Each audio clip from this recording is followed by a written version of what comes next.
I'm a quarter of a century old. Properly applied, that's how long a good varnish should last. 25 years ago, 500,000 people marched on Washington, D.C. in advance of oral arguments in the case of Planned Parenthood versus Casey. 25 years ago, a trial jury acquitted 4 LAPD officers of the use of excessive force in the videotaped arrest and beating of Rodney King, resulting in the Los Angeles uprising. 25 years, and social justice still has a lot of the same problems. It's safe to say, I've learned a lot in my 25 years. But unfortunately, as I was writing the 25 things that I've learned, I realized that not unlike social justice and history at large, I've learned the same couple of lessons over and over again. There should be more people like us. That's why the world's in the shape that it's in.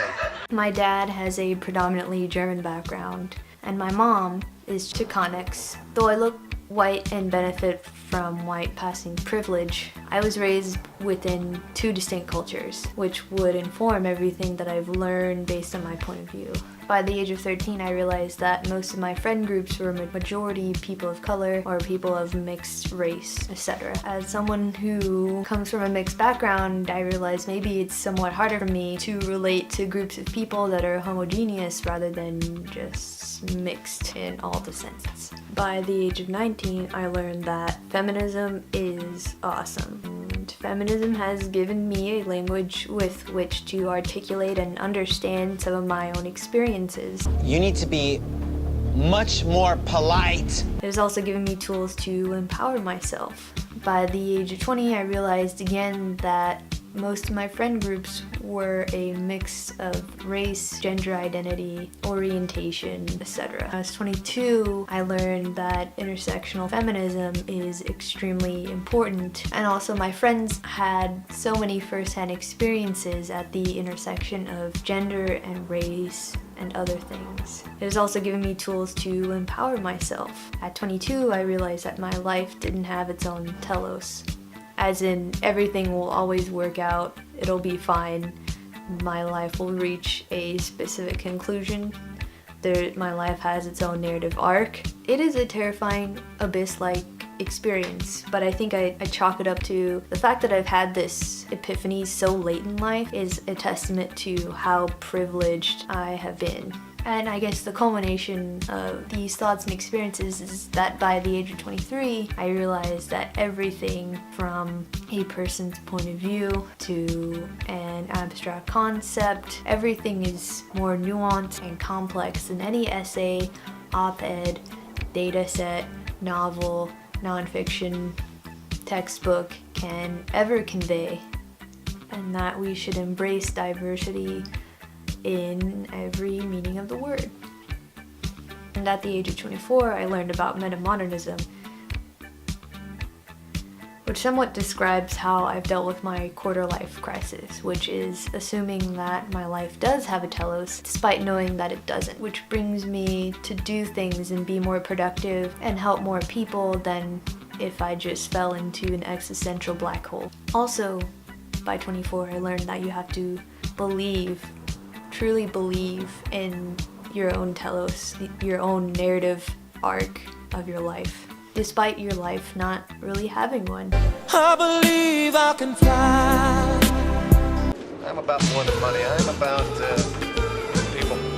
By the time I was 4, I realized that extroversion, or people who talked a lot, was a preferred quality not only amongst my peers, but amongst any authoritative figure. My mom didn't allow my teachers to call me shy because she didn't think that I should be allocated only to that label. Or maybe she didn't want me to grow into that label. But either way, I decided that maybe I shouldn't let people assign labels to me, so thanks, Mom. When I was 9, my cat got cancer, and she had to have this gigantic tumor removed from her leg, and the doctor told us to keep her in this tiny crate. I thought that she would die, and I realized that death is real and anyone can leave you. She didn't die, by the way.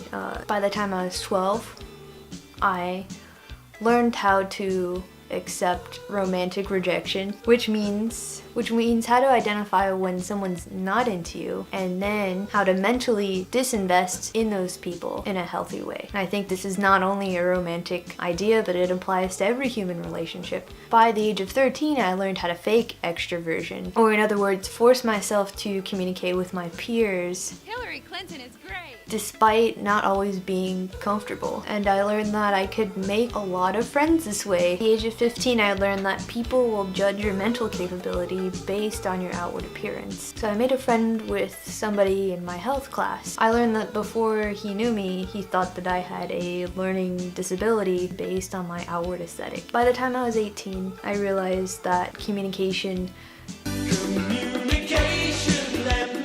the ease and the understanding that results from communication is a make or break for not only romantic relationships, but familial and beyond. By the time I was 20, I realized that human friendships, relationships, etc. are like living things, living kind of like a plant. If you don't water it, it will rot and die. And the longer that you've been friends, really good friends with someone, the more that your relationship resembles that of a cactus. You don't have to water it as much, but it'll last the drought.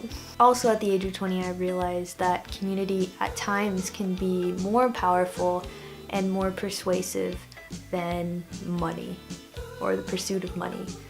And I managed as the graphics editor of my student newspaper, University, that I could cultivate a community of volunteer designers based on the idea of social capital and human interaction instead of cash, which we didn't have. But this can be applied anywhere in your life.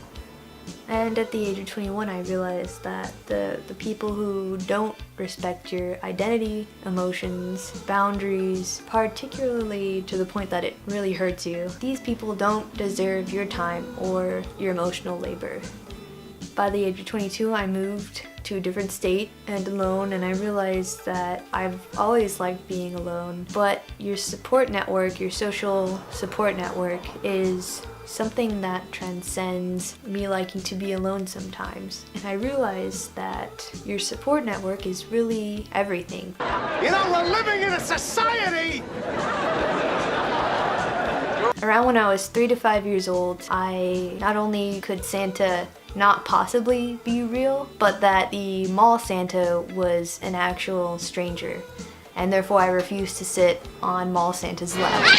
Around the age of 7, I realized that the stories in the Bible could not possibly be real. Was confused why all of my peers didn't think this way, and finally convinced my mom to let me stop going to the after-school church class situation every week. By the age of 8, I figured out that the cool kids in my elementary school were annoying, and not only were they not interesting, they were mean. And not only that, but they like shallow pursuits. And I decided that the cool kids weren't actually cool. By the time I was 10, my parents let me watch violent movies and TV and play violent video games. I can be your hero. But whilst we were watching the violence or the drinking or the drugs, my mom in particular made a point to criticize the drinking and the unprotected sex all of these teenagers were having. And so when she called them stupid, I internalized this concept, and eventually when I did reach the age where my peers were doing this, I felt the same way and thought those kids were stupid too. And born out of their habit of talking to the TV was this idea that you don't have to accept the assumptions in the media about what's good, what's right, and what's true. By the time I was 17, I took a theory of knowledge course in which I learned how to question existence and our understanding of truth. And then my brain melted onto the ground. And then by the age of 20, I learned that the cool kids were probably either a construct informed by mainstream corporate culture, or by arbitrary hierarchies of attractiveness, which can assume that not all people have inherent value. And then by the age of 23, I decided that, okay, well, maybe everything is a construct, a social construct. That's a good idea. So that's 25 things I've learned. I was inspired by Hannah Witton. Go check out her video and her channel. If there's any content you want to see, let me know. Okay, bye.